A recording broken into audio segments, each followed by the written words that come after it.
Hi, this is your host Abdul Bhartiya, and we are here at Open Source Summit in Vienna, Austria. And today we have with us Madelyn Olson, Principal Engineer at AWS and maintainer of Valkey. Madelyn, it's great to have you on the show. Thank you for having me. There is a lot to talk about today, but I will start with some history and a story. Talk a bit about for how long have you been involved with Redis? So I got involved with Redis back in 2018. I was working at Amazon Elasticache at the time, which is the managed service that provided Redis open source. And we were trying to, contribute back to the project. And so I was working a lot on TLS. And so one of the initial thing I kind of worked on was I spent a couple of years working with the community to add TLS to the open source Redis project. And from there, I kind of kept working on it. I helped a lot, fixing security bugs, kind of improving reliability. And so I worked with the project for about 4 years. And I was added as a maintainer of the open source Redis project back in 2020 when the previous maintainer, Salvatore, stepped down. And yeah, I did that up until 2024 when the, project no longer was open source and, the whole relicensing happened. And you also created a, as you said, kind of official fork. What is the reason behind creating a fork? Me and some of the other developers who were very involved in the open source Redis project kind of all got together. And after the relicensing, so when Redis moved from BSD to a non-open OSI compatible license, we wanted to kind of keep working on the project that we kind of had all, been working on together. So we all kind of got together and was like, we want to go create a fork. And for various reasons, I was the one that clicked the fork button. I created a project called Placeholder KV. We all knew we wanted to, make sure it was vendor neutral. So we approached the Linux Foundation and they kind of provided the container for us to sort of create that project in. And that eventually evolved into what we now know as Valkey, which is a Linux Foundation project. Yeah. And when Valkey was announced, a couple of months ago, the couple of things that are interesting was that the speed. I mean, when the Redis Labs, they changed the license. I mean, we have not seen. I mean, of course, OpenTofu was also a great example back then. But the speed at which you folks came up with the name and the project and the kind of traction it has received. Can you talk about what was the driver behind this speed? I really think the driver was how strong of community we had before the fork. As I said, so the fork was created by 6 folks. Me and Zhao were previous maintainers of open source Redis, as well as we had 4 other engineers who were very active contributors. We had someone from Google, someone from Ericsson, someone from Huawei, and someone from Tencent. And it was sort of that confluence of a bunch of big corporate sponsors, and we got a bunch more as well right after it happened. There's a bunch of people who care a lot about open source, and they were all really interested in seeing this project continue in an open source fashion. And, we knew a lot of the right people. We were able to, engage the Linux Foundation very quickly. And honestly, the what took the longest was actually coming up with a name. That took longer than it took us to generate the press release and be announced under the Linux Foundation. So I think it's such, that confluence of all those different events. It may or may not be of interest to a lot of it, but can you talk about the process when you came up with the name? And what was, once again, what are the key points you're looking at? Because the name is also cool, but it also has a lot of, indirect connotation with, the value key and also. Yeah, sure. So we initially thought it'd be pretty straightforward. We started a thread online on a GitHub issue that said, like, what are some ideas? And people came up with a lot of ideas. We initially took a lot of inspiration from how OpenSearch got named, and we're like, oh, something, OpenKV, OpenDict or something. And it turns out a lot of people also had that idea. There's a lot of existing projects with the same type of name.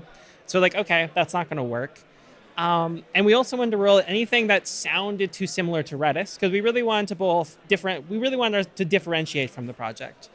And it wasn't until, I guess, someone had a passing thought of the name Valkyrie, which I thought was a bad name because I didn't think most people could spell it. But, one of the things that came out of that is like, oh, but it sounds a lot like Valkey, value key. And that was sort of where they came up with Valkyrie. And so that was the name that, kind of is what everyone stuck with. It's interesting now that at the time, a lot of people didn't like the name, but it kind of has grown on a lot of people. And a lot of people, when they see it, they're like, oh, I get it. It's kind of a playful name. So yeah, that's the history of it. Since you have been part of the community for a very long time, and you were also working with Redis maintainers, developers, when the license change happened, what's the sentiment within the because what happens is that there's a big community and suddenly you are left high and dry. You have invested in the project and suddenly you are cut off from it. So what is the sentiment? The reason I'm asking is not specific to Redis, but we have seen a lot in the open source communities when license change happen. Okay, company may have their own reasons, but contributors, they somehow feel that, hey, we have been betrayed in a way because we invested a lot of time and resources. So can you talk about the sentiment that was there when this happened? Yeah, so I think a lot of members of the community were just disappointed that it happened. As you said, a lot of folks had contributed code that they were expecting to see eventually show up in releases that could be consumed. But I think that pretty quickly just morphed into, well, we can do our own releases. We can make sure that the community stays strong. Anyone who's kind of felt high and dry, we were able to provide them something. And that was sort of my main motivation, was to just make sure the previous users of Redis were able to get, if it was no longer, the new license was no longer meeting their needs, they would be able to move to Valkey and get what they were looking for from that project. And I think that was a good posture at the time, and I think it's kind of worked well. And I think a lot of people are happy that Valkey took that path. If you look at some of the patterns that we're seeing in the market, OpenTofu is there, Rocket Linux is there, now Valkey is there, uh, which also sees that when you choose a product as an open source, so it kind of boosts confidence within community that suddenly you will not be left high and dry. The community will come. I always make a joke with the Rocket Linux, Greg there, that open source is like, in Jurassic Park they say life finds way. So open source always finds a way. So, what kind of message do you think these projects are sending to the wider community that you don't have to worry about if the license change happen? The community will come together, so you will not be left alone to tackle with that. I hope that people are getting the message that if they are using an open source project, even if the backing company were to change the license, that the community would kind of keep going.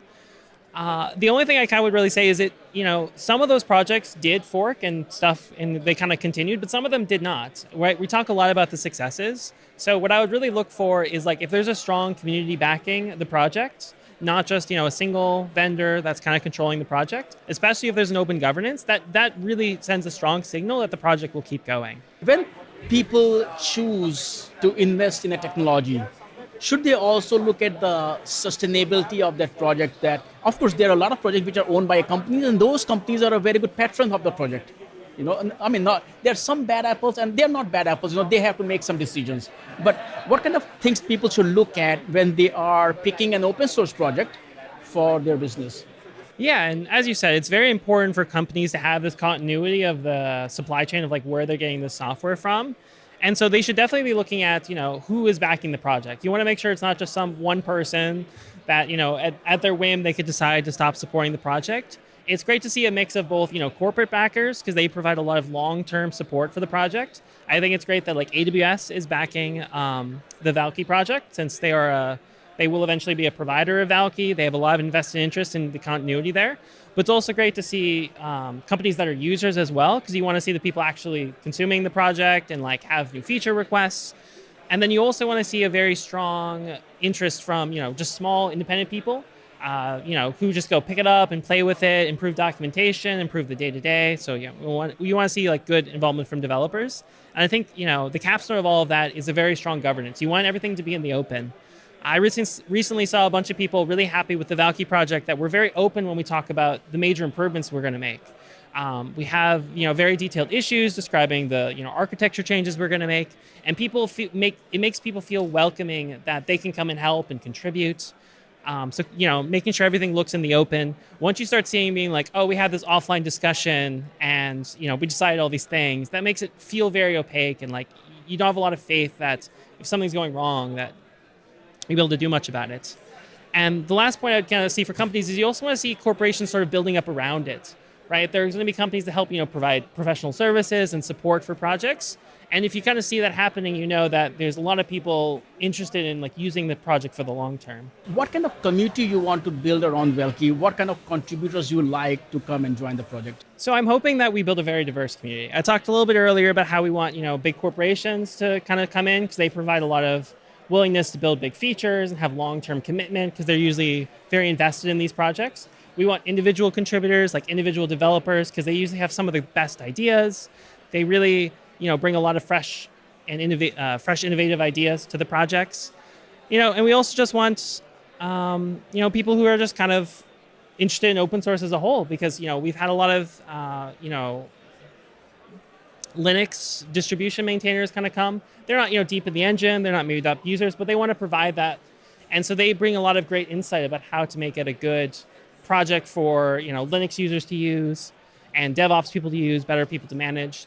So we want a vibrant, diverse community, because that makes the whole project better. And also the way these projects, especially under the Linux Foundation umbrella, is that, I mean, this is hypothetical, but it also kind of paves a path that in what sometime Valkey may become upstream for Redis labs in future, because that's how things work. You can always, I mean, Android and Linux, the same thing happened. Google forked it, but it was merged back. So these things happen. So that also is not like the doors are closed on you. You can at some point become, join the project and become a contributor as well. Yeah, I mean, if Redis ever wants to contribute, they're more than welcome to. We're an open community in that way. One more thing I want to ask, and you also hit on another good point, is that open source can solve day one problem, but day two is where all the challenges happen. That's where commercial support, and I feel that open source has been so successful because of the commercial support behind it, all the corporate, because without that, I mean, I don't know to name, there are a lot of projects which are still there, but they don't have the same traction as some of these projects. So can you also talk about, because people sometimes misunderstand the corporate and open source as versus, but in my view is and, because even the Linux Foundation, because of the corporate support, the community is booming. So can you also talk about the commercial side where, if Valkey is there, not everybody will have resources to use it. So they will have to look at the vendor. So that could be AWS, or you have a big ecosystem there. So can you talk about that aspect?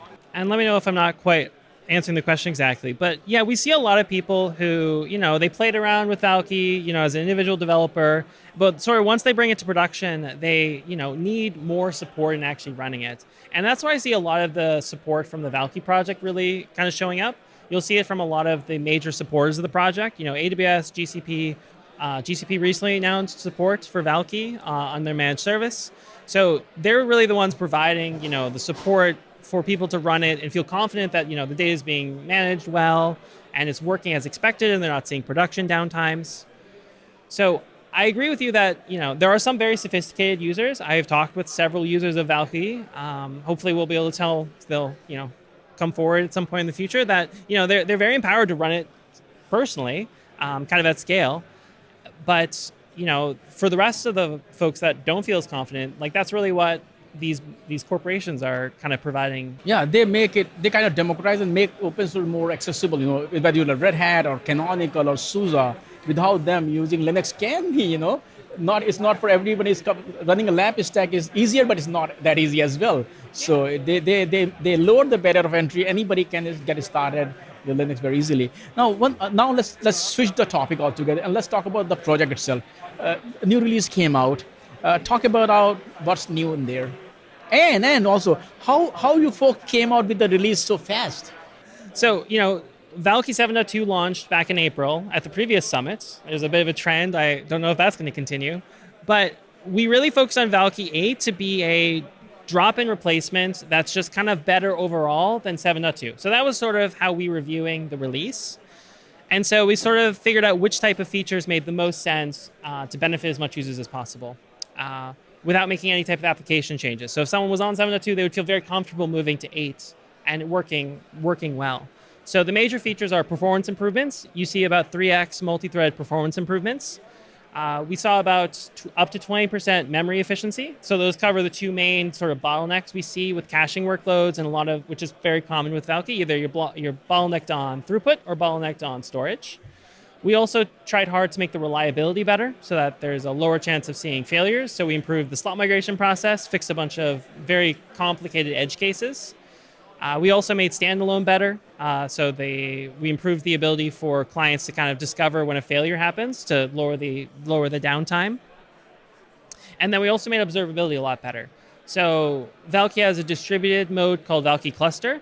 And it was actually very hard to know if you had heatness, hot problems. So if you had a hot shard that was getting a lot more throughput. It was hard to figure out why that shard was hot. So we added a bunch of observability metrics to sort of figure that out. So you can kind of see that these are all features that make the project easier to run and hopefully consume less resources on your side. And to your second part of your question, how did we come out with this so quickly? A lot of these features, we were actually trying to contribute to Redis, open source as well. We were working on a lot of them, and we were getting a lot of pushback at the time. And so it became really kind of easy once we moved to this new open governance to just kind of get everything aligned and make stuff happen. Everyone was really on board with kind of all the features we're building. And, it kind of just came together pretty, I don't want to say painlessly, but it came together. Which kind of like when I talk to a lot of folks, companies, and there's a contrast that they say when they move a project to open source, it slows down because you have to get everybody's, versus as a company, you can do whatever, you can move faster. But here is a contrast there. You folks were moving faster than the other. So which is also, another, kind of another trend you are setting here. Now, since you're talking about trends, and I don't want to wait for the next open source summit for the next release. So what are the things that are in your pipeline that you folks are working on further improving Valkey project? Now that we have these foundations that are a little bit better, one of the things we also wanted to get was kind of more users on the project. And because that really helps figure out what type of features do users actually want. So now that we have our own community, we need the new set of users to come to us and be like, hey, these are the features that we're kind of looking for. So now that we have some of that feedback, we are getting a good number of users. We have a better sense of what new features people want. So we've heard a lot of asks for JSON support, native JSON support, native Bloom filters, which is a probabilistic data structure support. I hear Gen AI is very trendy these days, and so there's a lot of asks for vector similarity search. Valkey is pretty well positioned as an in-memory data store to provide like a certain class of high-performance vector similarity search for RAG-like workloads. We've also heard a lot of asks for some other improvements to existing data structures like hash field exploration or empty collections, which makes some workloads a little bit easier to design for. And then on top of that, we're still really interested in improving the fundamentals we were talking about. We're looking to rebuild the internal hash map that we base Valkey on top of to be more performant. We want to rebuild the clustering system so that it's easier to scale. It's like more self-driving. Right now, it's a little bit finicky. You kind of have to do a lot of managed operations to scale out, scale in. We'd like to make that a little bit more straightforward to do. So those are sort of the big things we're sort of looking forward over the next couple months to start working on, and hopefully have a release out soon. When you talk about the news case, the open source, it can be a gift and a curse, because when things move to open source, folks come and they start using something which you never imagined, and suddenly you are dealing with the use case. You're like, I did not even think about it, because you're already throwing some names there. So what are the use cases where you see people and you're like, that was not even the intention of Redis there, but now because it's in open source in this under the foundation, folks are going to. So are you excited about that, or are you worried? Because if you look at in Linux, in the early days, Linux was not happy that, no, we don't want you. But now, every time a new use case come in, it improves the project further. But at the same time, it can spread you thin as well. So what are the use cases that you are excited about, and what are the use cases you are worried about? So the use cases I think I'm most excited about are, there's increasingly this push towards active-active, like multi-primary situations. So you can write to multiple different nodes and they sort of reconcile the data. I always thought that was really more of a primary database workload. Like you might want that for Postgres or something. But recently, in the last couple of months, people have really shown me that it's kind of good for a lot of the workloads that Valkey's good for, like caching or message queue or session storage. So I think that's a really cool space that we've seen it in some of the other Redis forks, like KeyDB. And so we're kind of looking to them to see like, oh, maybe we can work together to make that make that work a little bit better. But there's a lot of complexity there, which kind of worries me a bit.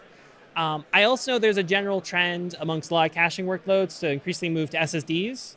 And that's something that worries me a lot because it's very hard to do that right. Because with SSDs are very different than how we're currently, working with all in memory. Because now we have to, deal with like flashware and making sure the performance still is good. Like that's what a lot of people expect from Valkey.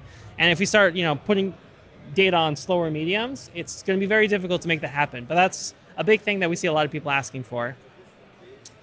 Trying to think if there's anything else that I am not thinking about, but I think those are the two main ones that come to mind. What attracted you towards Redis? So I was always very big on working on open source projects. I really just kind of wanted to find something, and it's really hard to like get into open source. At least I had a lot hard time finding good projects. And when I kind of saw the opportunity at Amazon Elasticache that they were like, well, maybe we should contribute to the open source. I was like, yes, I want to do this. This is what I want to do.